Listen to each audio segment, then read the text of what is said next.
All right, good morning, everybody. Welcome to Black Hawk Women in Tech. We're so excited to have you all here. I'm excited to be here. I'm Jason Caparoso. I'm CTO, co-founder of Black Hawk. Thank you. It's great to be me. It really is. Really, it's an honor to be here with all of you. I mean, these kind of events and these things that we do with Black Hawk, it means a lot to us to bring the community together and actually drive that piece of innovation where it's just more about the community and that force and that power of what actually comes out of these type of events. We feel that there's more things that can be built around community than really anything that just can be built in a silo by itself. So many of you probably know, Black Hawk, our biggest thing is try to be the trusted partner in security and networking and all those kind of things. But that's not exactly the reason that Black Hawk actually exists. The reason that years ago it was Marianne and myself. We started Black Hawk in, I'm going on 8 years now. But the reason behind it was for the people, right? We started this place because we worked at a place where everybody was a number. And we never felt like that was a thing where anybody should be in. And there's people here today, and some of them, I see in this room, were the reasons that we actually started it. Because we wanted people to be felt that they had a voice, they were included, and it was a place that we could build not just technology, but we could build a true company where people felt they had a place where they were part of the system. They were just part of the success, part of everything that we did. And as we look back over the past number of years through 2025 and the entire thing that's brought us from the two people we started at the very beginning at the tiny little office we were in to where we are today. I can't thank everyone here enough, for the support and all the dedication, the hours and everything that everybody's put in over the years. So it's been a wonderful ride, and we hope to continue it. I've been doing this for 27 years. I started at AT&T, and I could have retired by now, but if I stood the course, right? That's something to take away sometimes, where it's like, you stay there, I would have been retired. And it's like, well. But I love what I do, and I love it with the people that I do it with. And if I'd stayed that way, and I look at it as far as, like, sometimes when I look back, they always talk about in your life, you have to think about connecting the dots. And when you think about connecting the dots, you can only connect the dots looking backwards. You can never actually look forward and connect the dots. It's not possible. Despite what any of the books tell you and all that stuff, it's not possible. And one of the dots that I actually got connected with, was the time 15, 16 years ago. I met Marianne. I got put on a project. I got pulled out of my great financial projects and all this kind of stuff and got stuck into a public sector account, and I met Marianne. And the rest is kind of history, and thank God for that, I guess. But as we face, the challenges ahead and the AI and all the great things, we look forward to how all of you are going to be shaping the future, and we really like the idea that, that women are the leaders coming into the future, driving those teams, building those new technologies, and that there's such a great piece of it. I'm a father of 2 daughters, so I have a great idea that hopefully women get to lead the future and I get to retire one day. That'll hopefully happen.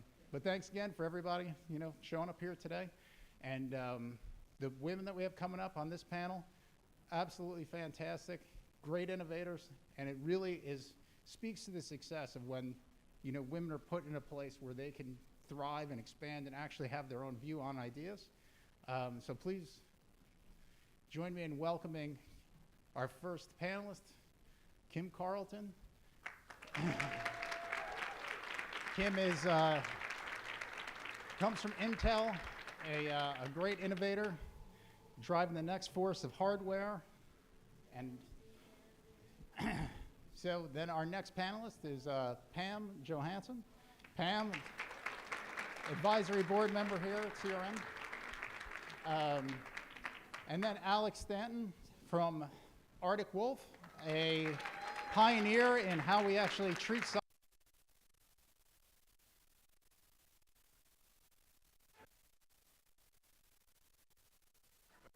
Well, it's way. They cut me out. Hey, everyone. That's what happens when you talk too long in these things. And, All right. Anyway, and now, Marianne Pagano, our CEO, my friend. Marianne is a true person that I see it when you go into something which is blind faith and courage, is Marianne. Thank you, everybody.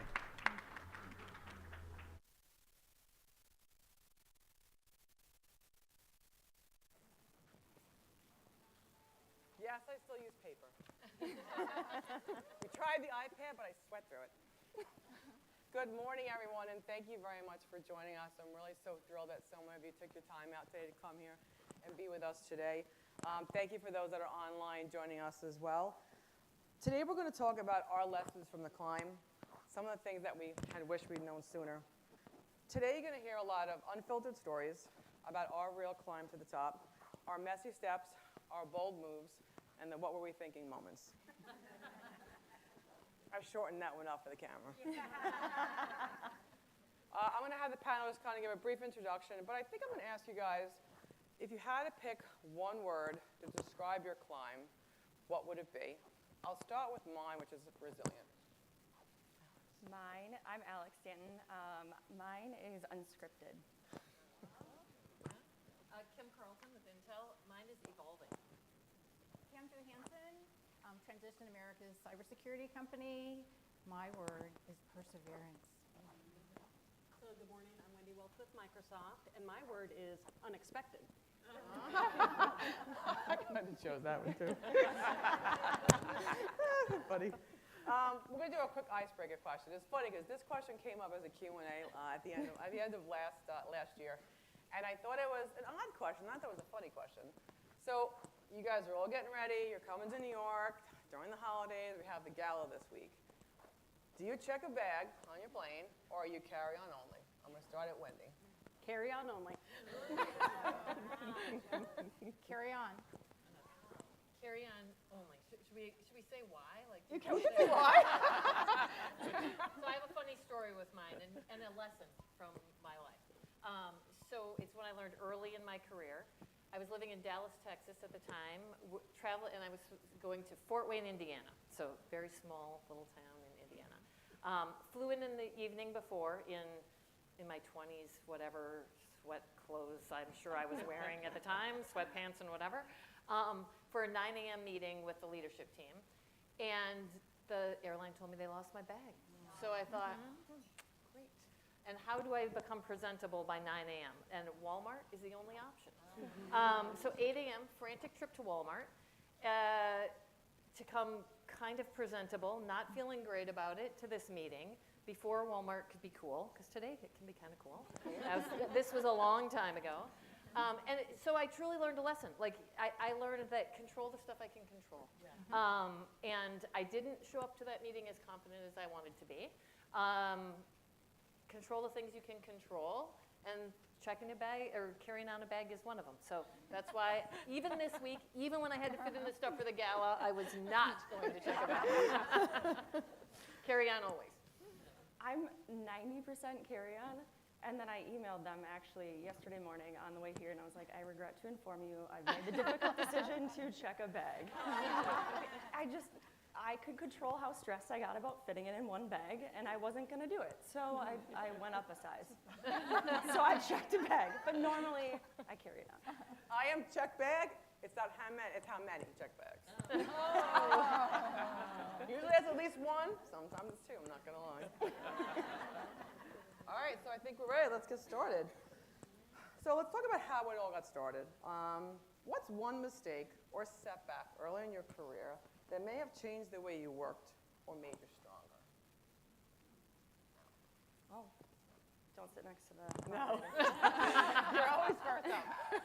You know, I don't know if there was a specific example of a mistake or setback. I think for me, I can draw a theme across all of them, was me trying to be someone that someone else wanted me to be. And I think a lot of that started to play out when I started to climb the ladder, so to speak, and it was in a direction that I didn't really want to go. And I remember sitting down with a mentor early in my career, and she drew a grid, and it had 1 year, 3 year, 5 year, 10 year down the line, and then financial health, relationships, skills that I've learned, experiences I've had, and looking at my career as this grid rather than this ladder in what are these experiences giving me, and which box did I want to fill, and what did I want that to look like. And I think around the same time, Sheryl Sandberg had Lean In, and I read that book, and I still remember the paragraph. I can picture, if you have a memory like mine, you can picture where in the page this paragraph was, and it was that your career is a jungle gym. And I think that combined with this grid taught me that it isn't an upward climb, and that set the trajectory of how I've looked at my career, how I've looked at every opportunity I've had, is that it's what I want to gain from it, what transferable skills I'm getting. And I think that's also just helped set expectations for me. When there is a new opportunity, it helps me make a better decision too. Yeah, that's really good. Kim? Yeah, I don't know if you're asking something. Again, I don't think there's like a one thing. I will say, in thinking about this question, I thought about there was a time early in my career that I leaned into this new job I was asked to do. And the shift was, I jumped in like I would, and it was to run an external sales team. And I built the relationships, I was establishing trust with these partners.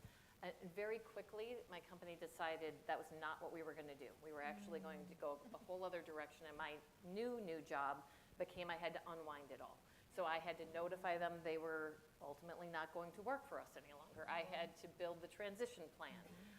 And it kind of taught me a couple things. One, it reinforced for me, I think, something I knew, and that was that relationships matter, probably mostly in the hard times.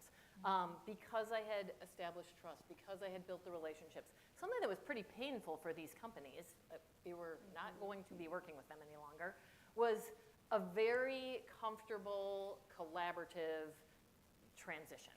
And I think partially because we had built really good relationships. So it reinforced that for me. It also just reinforced for me how resilience is kind of a non-negotiable. The world's changing super fast. Things are going to change way out of my control, out of everybody's control, right?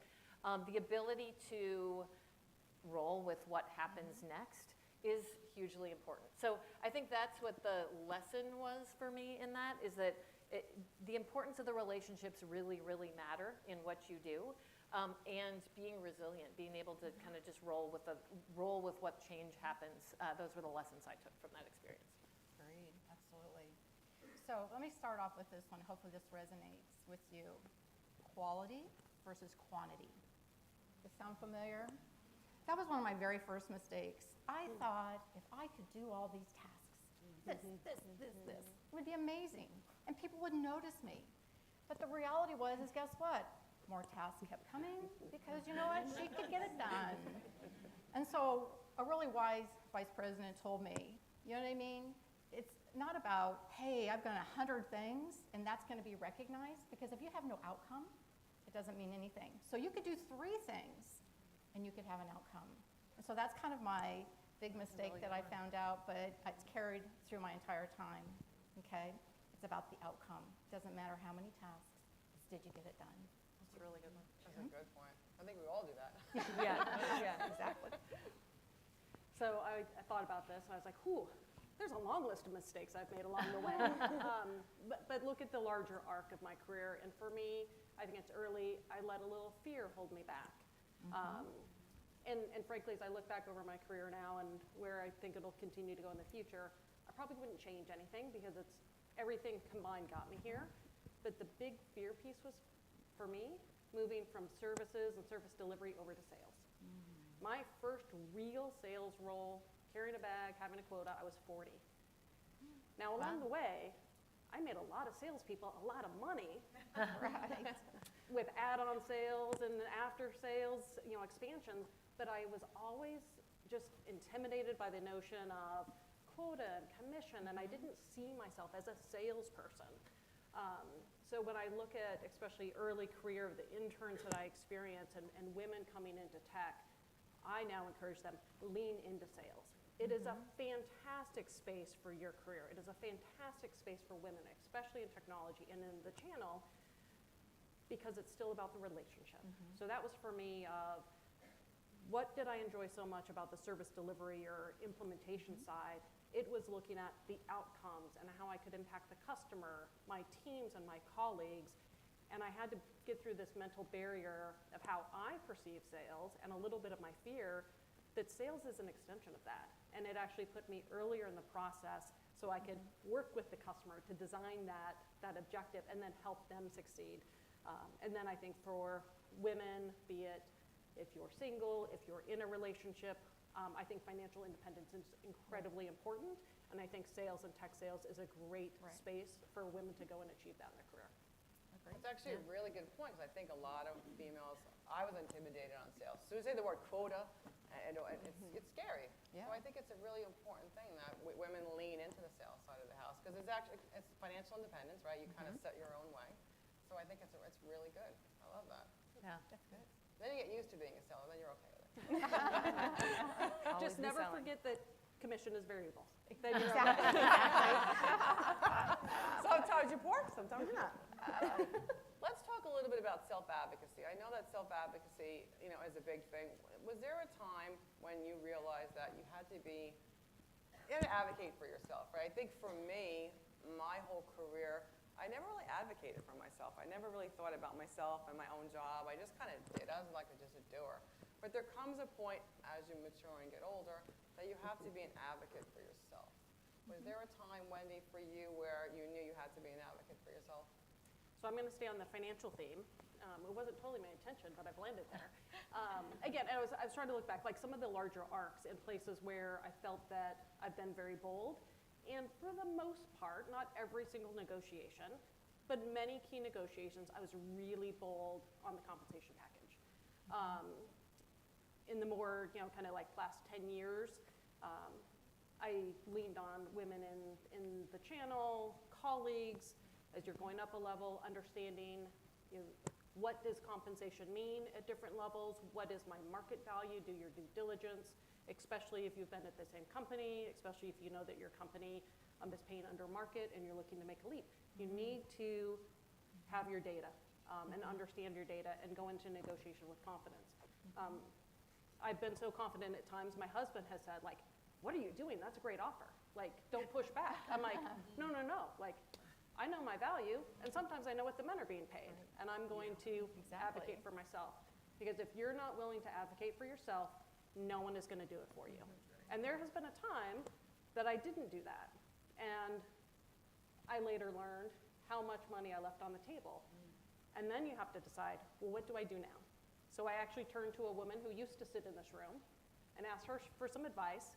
And she gave me some really tough love that I didn't really like to hear. And she was like, well, what'd you do when you got the offer? Well, I accepted it. She's like, you didn't negotiate at all? I was like, well, no, and here's all the reasons why. And she was like, well, then this one's on you. And I was like, ooh, you're right. So one thing, you need that person that'll be the truth teller, that you can have that safe space. But then we talked about, well, what do I do now? And I had to take ownership of that and then take control and be intentional about how I talked about my outcomes and my results and my value. And it took some time, but I was able to recover from that lesson. And I always think that women need to be bolder and need to ask, and you need to know what your value is in the market. Agreed. Yeah, absolutely. Anybody want to add anything to that? Either Pam, Kim, Alex, anybody? Well, Go ahead, Alex. Oh. Go ahead. Look at all of us. When you said you're the only one that can advocate for yourself, I have 2 young girls, 6 and 4.5. And this weekend actually reminded me of this because we're in like the heavy, big feelings. They don't go away, by the way. Still have them. And the one thing I always tell her is I look at her face and I'm like, the only person who can take a deep breath right now and calm down is you.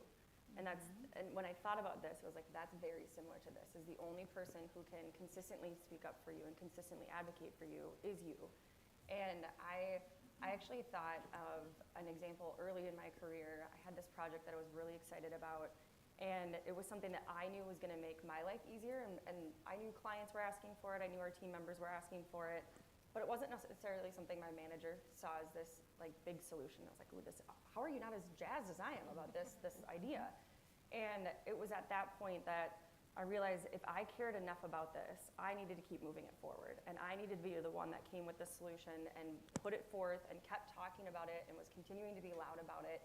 And I think that theme is true not just of projects, but of things you're passionate about, experiences or opportunities that you want to take, is that unless you're the one speaking up about it, no one else, you're thinking about you more than anyone else is. It's like my therapist always, like, what makes you so important that you think everybody's thinking about you all the time? Like, they're not thinking about you. So think about yourself and be that person and be the advocate for, it's true. And be the advocate for yourself, and I think that's true, again, of experiences, of projects, of people, of relationships, of opportunities, is unless you're bringing it up, unless you feel strongly about it, no one else has the job of doing that for you. Yeah, I agree. You know, I say to my kids all the time, and I'm a hockey fan, many people know that, but you miss 100% of the shots you don't take, right? Exactly. And I think that, for myself, I kind of was raised with humility, this work ethic, things that sometimes self-advocacy feels a little braggadocious, it feels, to me, right? And I've had to really think about that, because there's a balance between share successes, share things that are going well, with that humility and things that are core to my values. Kind of the light bulb went on in my head around it when what is supernatural for me is to advocate for my team, right? So when I have a team doing great things, I love talking about it. And I soon realized, wow, there's like this cross-collaboration synergy that happens when I'm telling people about what they're doing, because then, oh, and this could happen, right? And I thought, well, if it works and there's goodness for it that way, why wouldn't it if it's something that I'm personally doing, right? And that has allowed me to kind of reframe it in my mind of it's not about trying to be braggadocious or something about what I've done. It's more in truly the spirit of how can this help further the bigger cause?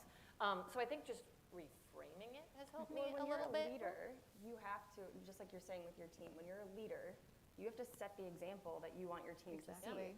And so if you're not feeling like you can advocate for yourself, or you're not setting that example that it's important, that it's okay, that there's space for that, they're going to read that example too. So it's really a lot good of the point, culture. If you're pushing it with them, got to look in the mirror.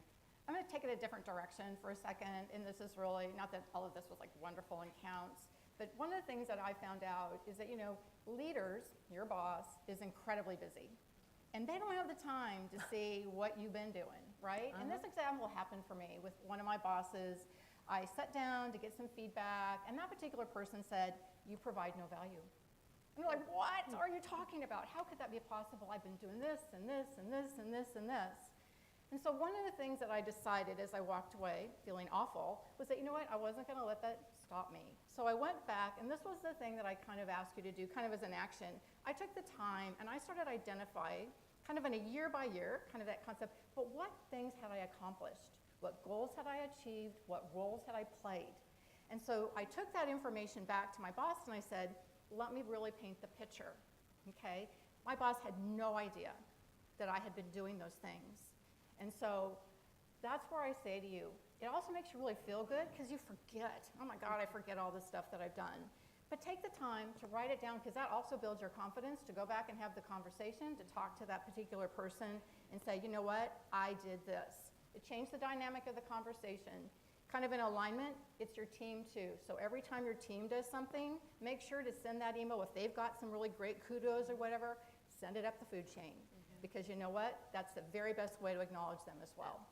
Pam, I would say it's almost even more important if you're a remote employee, because then no one actually even sees it. Exactly. So that out of sight, out of mind. So I've always shared that, having been remote for so many years in my own career, but when I mentor people or people in my org that are in the field, when you have the opportunities to be in the office or be in headquarters, always add extra time to that trip, purely to walk around, to have lunch, to have coffee, to network, to share your value and build those relationships, because a lot of people like to work remote, and a lot of us in sales are in the field. You have to work that much harder to be identified at headquarters. Yeah. I think you make a great point too, in those little blips of time where you send along that email or you pass it up. It doesn't, to you, it's just another part of your day. But to them, it's the biggest thing that they've been working on for months or quarters. And to take that 1 second to escalate, to amplify that example means the world to them. And again, especially as a remote employee who doesn't get the atta girls in the office, it's a completely different experience then. Agreed. Let's pivot to plot twist moments, right? No one's career follows, as you said before, right, a perfectly straight line. If you had to think back, is there a plot twist moment that you never saw coming but changed everything? I'll start first because I'm sitting in this chair. I was very content as an inside sales rep being an unappreciated, abused employee. I was super content. And then one day I quit a job and I became a CEO of what was to come. So that's my biggest plot twist I could possibly think of. That's awesome. Yeah, congrats. Kim. Me? Okay. Yes, there is one. It came early in my career. So it was specifically when I went from managing Target stores to a commission-only sales job. So went to school for retail management, was doing what I went to school for, was in what was like coveted as like the best job out of my program. Like all the things were going well, right? Like I had been promoted a couple times in a short amount of time. And I just knew, like in my gut, in my intuition, this is not aligned with where I see the trajectory of my life. I wanted something more dynamic. I wanted more collaboration. From a work perspective. I then looked at my personal life and realized I want a family. I want kids.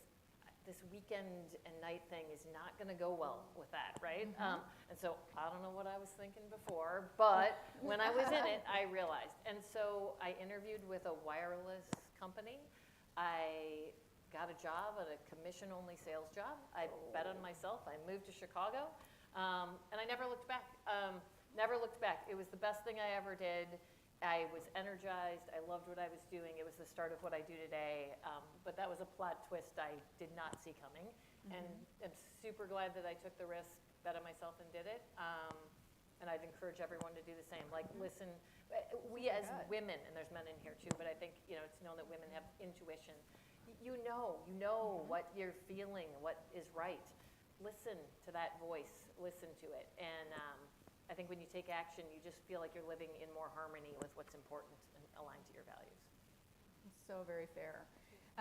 My big kind of like opportunity was that for some of you don't know, I'm really kind of on the operational side. I'm kind of on the program strategy side of the house. And it was probably in the April time frame, and it was real early in the morning, and I got a phone call from, at this time, the GOVP of the Americas. And so he called me up. I had worked with him, but I did not imagine that he asked me, would you like to be our Americas channel leader on the sales side? And I'm like, what? And I was like in that whole thing, like, I think I need to think about this. I think. But I was like, nope, I'm going to do it. I'm like, so anyway, what that did was it provided me some amazing experiences that even though I had worked on one side, it gave me this amazing opportunity to see. I could hire CAMs, I could work with them, I could now be more high touch with the partners as well. And that was kind of like the best decision that I really made was to do that. I probably did it for about a year at that point in time. But that, I guess my point to you is that someday somebody's going to call you. Take it. You can negotiate it later, but take it. And you could pivot again if you have Exactly. to. You want to share anything, Wendy? So I would say mine was a post-acquisition, finding myself in a role with an SVP that didn't necessarily support my career ambition on the same timeline. That was the key, same timeline. So I decided it was time after 9 years I would leave. So start the search, and I was at the barrier of trying to become a second line leader. So first line leader, you get through that, kept hitting the second line leader. So I interviewed, talked to recruiters, figure out how to get through that objection, and was making some progress. And then this role pops up at Lenovo, a end user sales role. I was like, ooh, I've been in end user sales.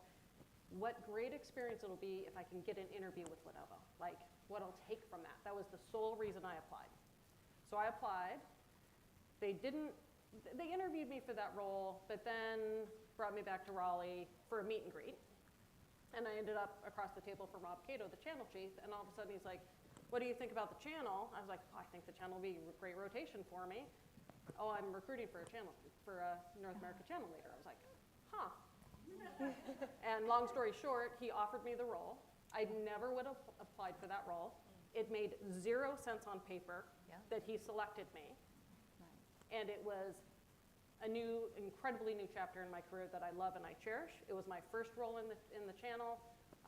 It was scary. It was thrilling. It pushed me outside of my comfort zone. And so I would say, lean in to say yes. But that opportunity and what Rob Cato did for my career has truly changed the trajectory. And I adore him, so that makes me so shout out to Rob. There's a theme here, though, right?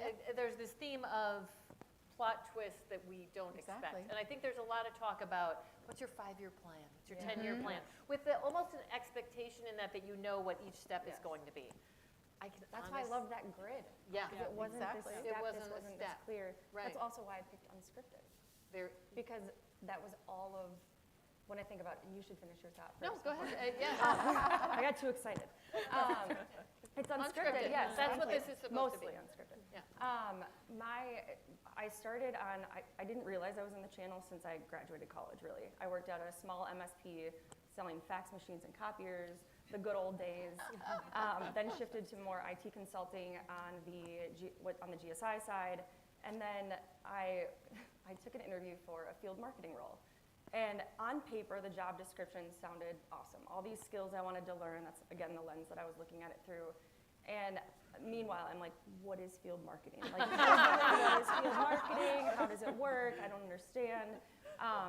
And then I also tried to look on Amazon. I remember trying to buy a book. Like, I'm going to show up and I'm going to be the smartest person in the room on field marketing. Took the job, and that's when I got the exposure to the partner ecosystem more on the vendor side and really the channel as it is and what I experience it today. But I had no idea what it was. On paper, the roles and responsibilities looked great, but I didn't even know what it was. So that was a great plot twist. So we both sold fax machines. Yeah. Oh, yeah. Yeah. I sold bag phones. I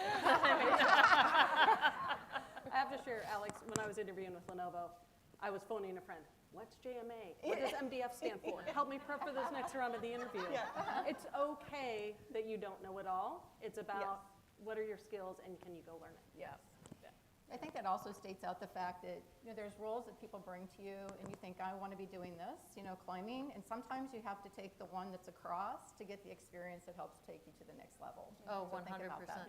I had an old boss who called once and said, and I was co-running the CDW team at Intel, and he said, I'd like you to take over running the partner program team for the Americas. Like, oh, okay, yeah, we can talk about it. He goes, I want to announce it in staff in 7 minutes. I'm like, okay, so I guess it's yes. Voluntold. So, yes. And you know what? It was not a role I would have seeked out. At the same time, it was a stint in my career that I'm super thankful for. Taught me a whole different thing in motion. And it wasn't part of what I thought the steps were going to be. But it evolved my career to what the next thing was. And I'm super grateful for it. So. I'm going to ask the next question, but I want to think about this answer for themselves, right? Was there a moment in your career when you realized that you weren't in the driver's seat of your own career? Was there a moment where you were in the passenger seat? Sorry. I will say yes, many times, right? I remember when I was basically told that I was just an inside sales rep and I didn't really know much and I couldn't do much. And that's when I realized I was no longer in the driver's seat of my career. And you had to take back control. So I quit. I showed them. Bold. Exactly. That's a bold move. Ouch, sorry. Yeah, when I was thinking through this one, I gave the example earlier of, I was climbing without realizing I was climbing. I wasn't sure if that's really the direction I wanted to go. But I think because of my nature as a person, I'm curious, I love to learn, I want to do things really well, I'm an achiever, that can become I can become a passenger in that, and that I show up every day and I'm going really hard, and all of a sudden my career is taking up a bigger spot in my life than I had intended it to, or there's like the balance is off. And that's when I feel like a passenger, because it's so hard to remind myself to take a breather, and that it's not the same routine, going hard all day, every day. And those reality check moments are when I realize I'm in the ride, I'm in the car, I'm not driving it, and reminding myself to pause and checking myself on what's most important, where are the trade-offs happening? Are they worth it happening at that point? I still find that happening today. I think that's just how I'm wired. So I don't know if there's a specific moment, but I think it's just this theme of, if I'm going too much, too hard, trying to be the best person that I want to be, there's a moment that you can pull it back a little bit. Yeah, true. I think it kind of leans into the advocacy question, right? Like advocating for what's important to you, which I think first takes clarity on what is important. So some internal looking first.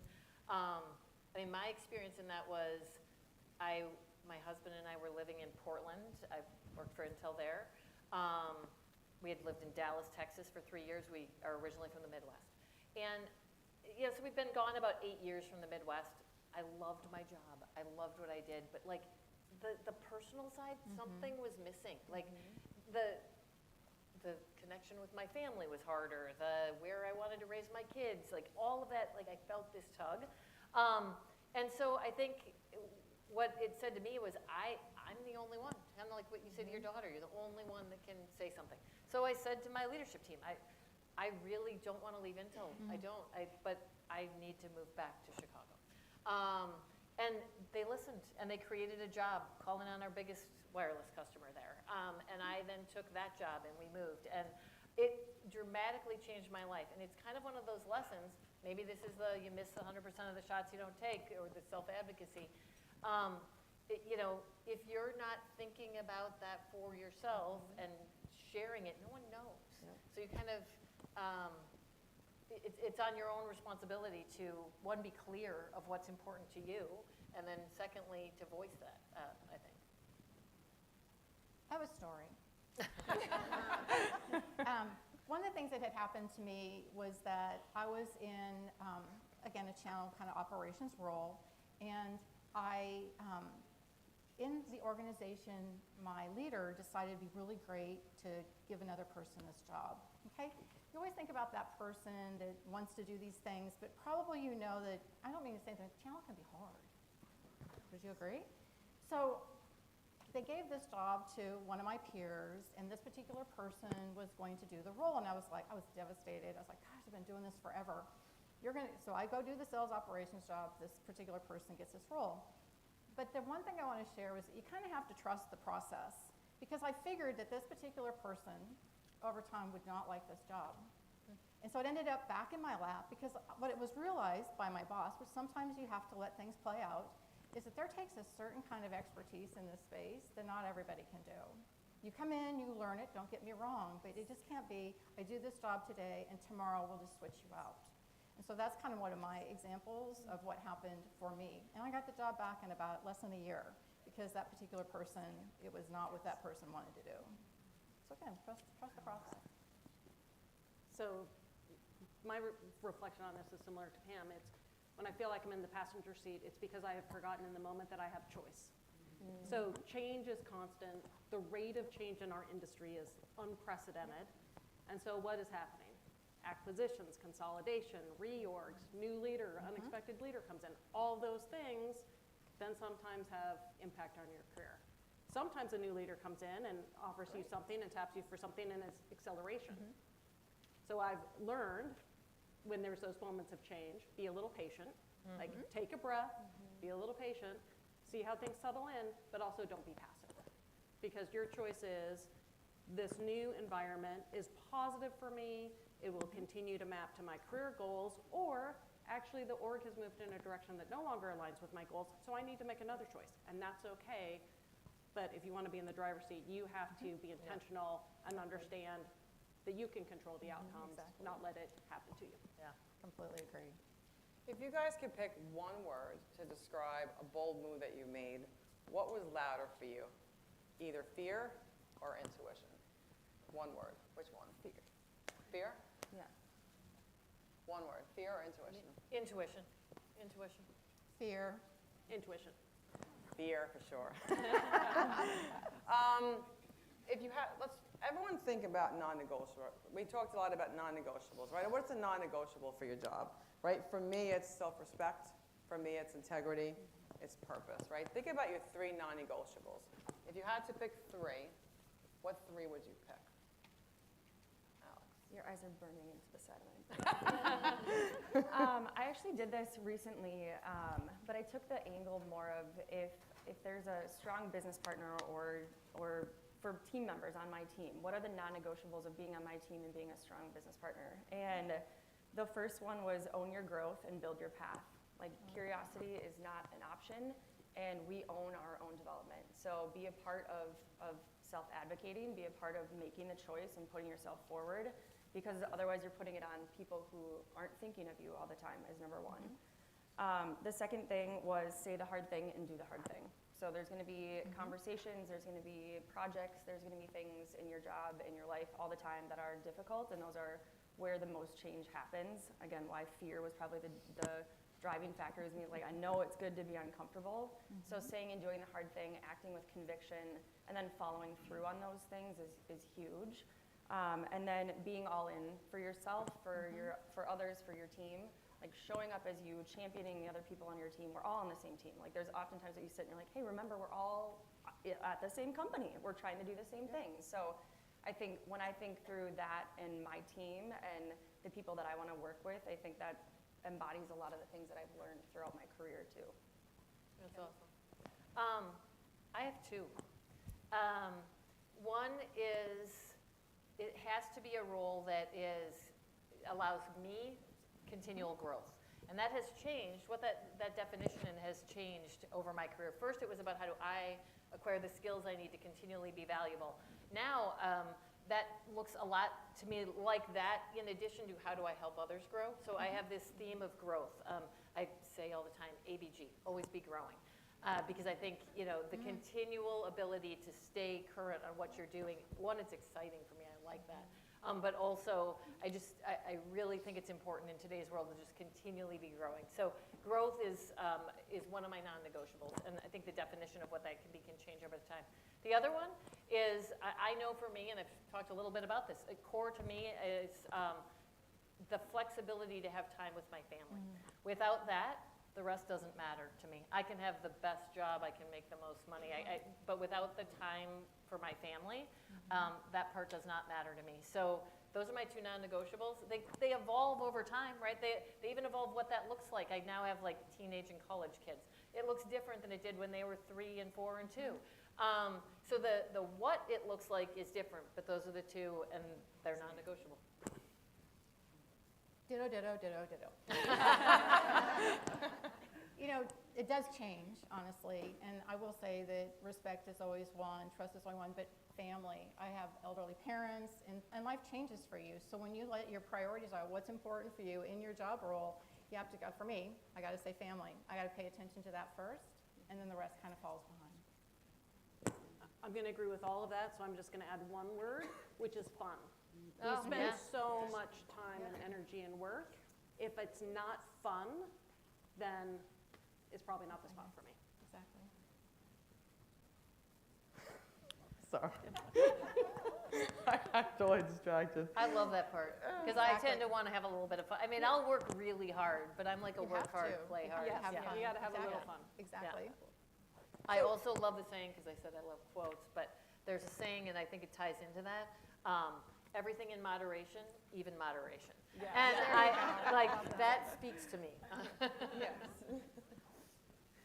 So raise your hand if there was someone during your career that helped change your trajectory. That would be now, Chloe. So this was hold on, I'm not connected. This was Wendy's idea. I was just going to give a gift card. Boring.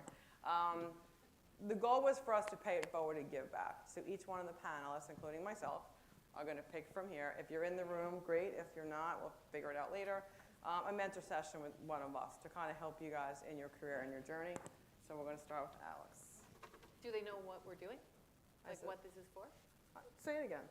Go ahead, say it. Oh, okay, so what we're picking is a name, one of your names, and then it is for a mentoring session. Right. So a mentoring session with whoever we pick, Exactly. if you guys want to do. If you read the name, great. If you can't, read the number. I can. Kelly Weller. Kelly, the real Kelly. If you come up at the end and take a picture with us, there's no folded, unfolded arguments tonight? Yeah, That was last night's? Yeah. I don't have my readers up here. I can read it. Kelly Murphy. We got Kelly here. The real Kelly Murphy. See here. All right, we'll have to find her later. And this is not like White Elephant. You can't swap out. You Yeah. I don't want her. Leslie Grimm. Oh, yeah.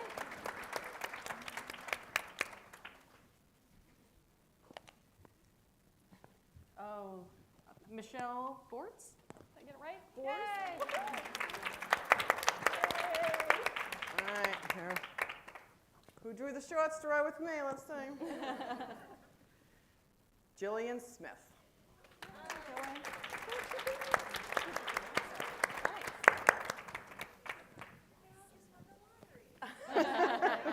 Let me see. Okay, so guys, thank you very, very much for coming. We are unfortunately out of time. We're going to take some questions and answers, so if we have some Q&A. If anyone's got a question for the panelists, now would be an awesome time. There'll be microphones walking around if anyone wants to kind of start up some Q&A. Barbara. Barbara and I went to high school together. Oh, fun. I was just curious, this has been such a great panel, really inspiring. But I was wondering if any of you ever had imposter syndrome. If you ever had imposter syndrome and what you did to work through that. Raise your hands. Yeah, exactly. At 5:30 this morning. I was just gonna say, walking down the escalator, I look at Kim, I'm like, imposter syndrome is really strong right now. So, you know what, that was actually one of the questions we were going to talk about, Yeah, but we didn't get to the exactly. time. So I think we probably all have stories about that. So the answer is yes, resoundingly yes. As I reflected on that, here's what I thought. One, I tried to reframe it. And there's science behind this. There's science behind saying I'm excited versus I'm nervous. If you say I'm excited, it gives you energy, it brings focus. If you say I'm nervous, it can bring self-doubt.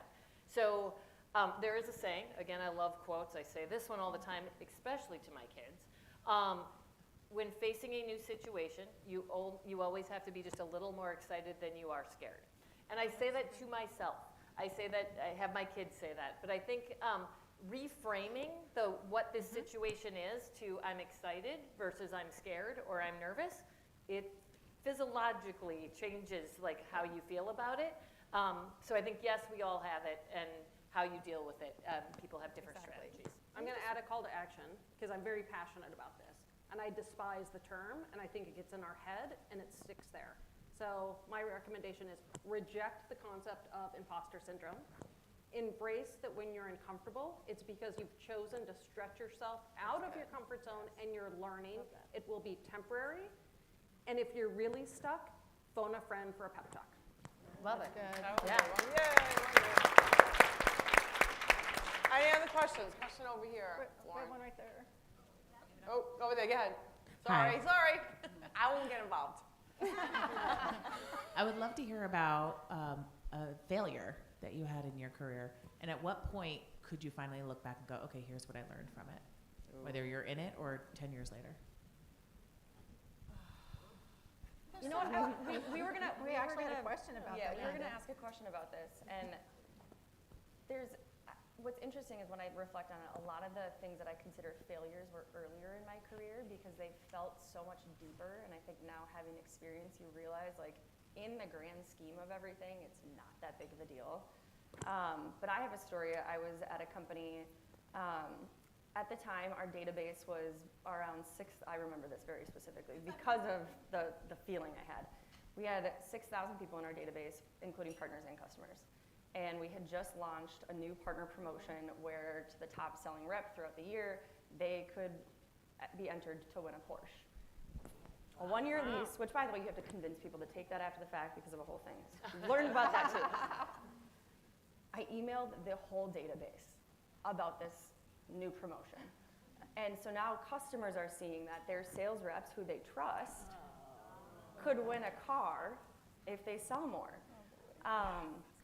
We had to get on the phone with the CISO and like what checks and balances were off. Why? How could this possibly happen? I mean, we didn't even have clear tape. Like we talk about red tape, there was not even clear tape at the time. So there were a lot of things we were grassroots starting off. But I remember my leader at the time saying, "I've done that too." And it was all I needed to be like, oh, so this is a rite of passage. Now we have to weigh out how bad it actually was. But I think, to that point is, there's always going to be failures. I think they feel differently as you gain more experience too. But in the grand scheme of everything, it was like, oh, you too, me too. I joined a club. This is fun. One of the things I always say is that to my team is like, you know what, we do not do brain surgery here. Yeah. I mean, we don't. I mean, this is not a life or death thing. We will get beyond it. We will figure it out. So don't take it. We all own it. But that's what I always said. We don't do brain surgery. Any other questions? Oh, lots of them over there. Vanessa's got one. Oh, sorry, I got involved. Yeah, Marianne, I had a question about how did you move from just working for another company to starting your own business? So what was the decision behind that? Somebody always asks that in the audience. It was his fault. Again, I would have been an abused employee the rest of my career until I died. It was one of the scariest things I've ever seen because you go from having a job, a kind of very safe job, and you just kind of get paid. You may be unhappy. And then one day you wake up and you got nothing. And it was just literally just baby steps. It was, again, this is where I talk about the network, right? Building your network, building your channel, building your brand. I used the channel, right, to build the business. I spent 20 years giving to the channel, and it was the channel's chance to pay it back to me. So Jason said, go through your phone, just call people. And literally that's what I did. And then something just hit, and then something else just hit, and then we just went one after another, and one step at a time, and here we are 7 years later, still going strong. Cool. Good morning, Marianne. How are you? Hi, Fred. And first, I would like to thank for you inviting me in, and this is a very great experience for me to see a whole lot of women in here in terms of women in tech. But a question that has always intrigued me, as women being in tech, and especially in the hierarchy of the power dynamic, have any of your relationships changed in terms of vendors and also your male counterparts? Any one person want to answer that? Anyone want to take that one? I don't have a boss anymore. I mean, I've been through situations. Maybe I do. I've been through situations last week. I mean, constantly the only woman in the room, still to this day, or maybe two in the room. Many times having direct reports that are all men. Yep. Being promoted over men. I always think for an advantage I have 4 brothers, so it's frankly a little more comfortable for me. But to navigate that, you have to have integrity, you have to build trust, and you have to be just committed to the success of your team. So I guess from a leadership perspective, how do I work with my peers, colleagues, and then in those times where I've been promoted to being a leader with men that had been a colleague, that I think it's stay true to yourself, stay true to your values, and invest in your team, and know that it will take people on their own timeline to give you that respect back. It's not always immediate, especially in some of those organizational changes. Give people space to get to know you and trust you, and then move forward. Yeah. I'm getting the hand signals. Okay, go ahead. Go ahead. Yeah, hi. I would really like to hear more about how you had to grow and change personally, shifting from support roles the service roles that support sales to being in sales. I heard you say you had to take the leap. So obviously that's one thing, but I'm sure there were more changes in mindset or habit. For me, I was in a niche space in the industry. I was approaching 40, and I just felt, and this was me and the overactive inner voice in my head, you're going to be 40. If you're going to get into sales, you need to do it now. And I don't think that's true anymore, but it was for me at the time. I would love to tell you that I was like, taking the leap, I have confidence, I'm going to go conquer the world. And it was frankly a friend who pushed me and said, this role's open. I think you would be a great fit. These are all the traits that I see in you, you should apply. And so for me, it was someone in my network that saw the skills and the value I brought and encouraged me, and then a hiring manager who still to this day I'm close with, that also instilled that confidence of me. So I guess for me, it was, again, not a big, bold story. It was others encouraging me and seeing and building up my confidence. That career pivot opened up where I've ended up. Two really quick questions, and I promise I'll cut. Oh God, there's a lot of hands up. There's more than 2 hands up. I can't decide. Someone else decide. Grady, you figure it out. We'll do over here. I'm sorry. I can't decide. Hi. Something you said really early on really stuck with me, and you said that moving throughout your career, instead of moving laterally, it's more like a jungle gym. I really like that phrasing, instead of saying it's like a mountain or a hill that everyone talks about. So how did you know it was time to swing to the next opportunity? I gotta go really short. Again, looking back at that grid was like, what skills do I want to gain? What experiences do I want to have? What people am I engaging with? Who's going to be there challenging me and teaching me?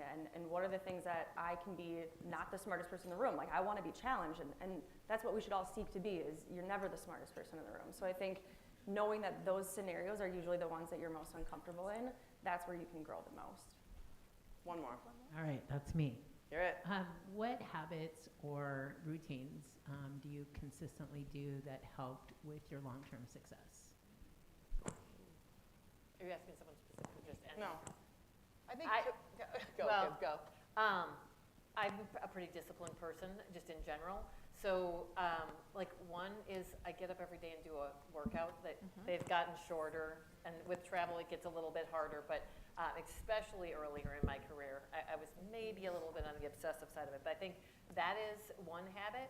I also try to end my day with at least like 10 minutes where I say, okay, what happened today, and what are the 2 most important things that I have to get done tomorrow? What am I going to drive tomorrow? When I wake up, when I open my eyes, what are the 2 things I want to get done tomorrow?